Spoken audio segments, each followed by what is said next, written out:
माँ गंगा धरती पर आने से पहले विष्णु जी के चरणों में स्वर्ग में निवास करती थीं।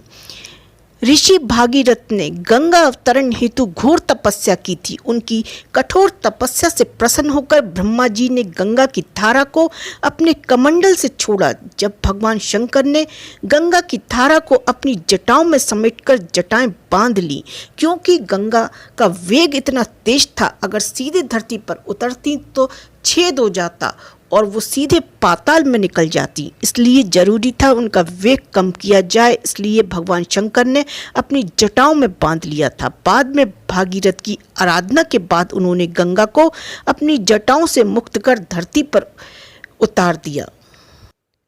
प्राचीन काल में एक राजा हुए जिनका नाम सगर था। सगर एक प्रतापी और शक्तिशाली राजा थे। राजा सगर के अश्वमेध घोड़े को देवताओं के राजा इंद्र ने पकड़ लिया और घोड़े को कपिल मुनि के आश्रम में बांध दिया। उधर अश्वमेध घोड़े की तलाश में राजा सगर के 60,000 पुत्र निकल पड़े। जब उन्होंने मुनि के आश्रम में घोड़े को बंधा देखा तो आश्रम पर ही धावा बोल दिया। इसी समय तप में लीन कपिल मुनि की आंखें खुल गईं और वो क्रोधित हो उठे। मुनि की आंखों में ज्वाला उठी और सगर के 60,000 पुत्रों को पल भर में राख कर दिया।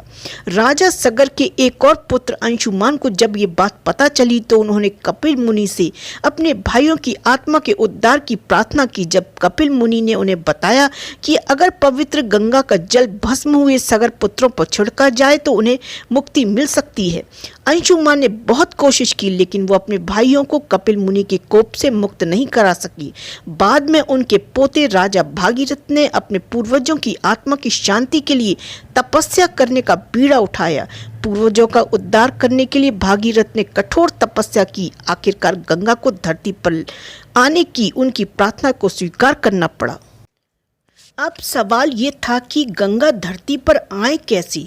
गंगा की धारा इतनी तेज थी कि उसके सीधे धरती पर आने का मतलब था तबाही।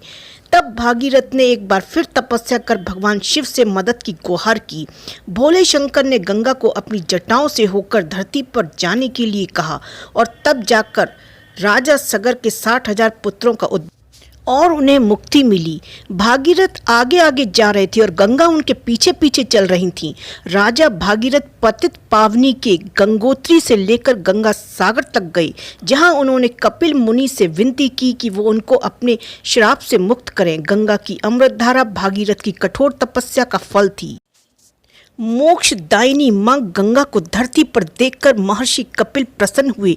उन्होंने सगर पुत्रों को अपने श्राप से मुक्त कर दिया। भागीरथ की तपस्या से शिवजी ने उन्हें अपनी जटाओं में धारण किया। फिर शिवजी ने अपनी जटाओं को 7 धाराओं में विभाजित कर दिया। ये धाराएं हैं नलिनी, रिदनी, पावनी, सीता, चक्षु, सिंधु और भागीरथी। भागीरथी ही गंगा हुई और हिंदू धर्म में मोक्षदायिनी मानी गईं।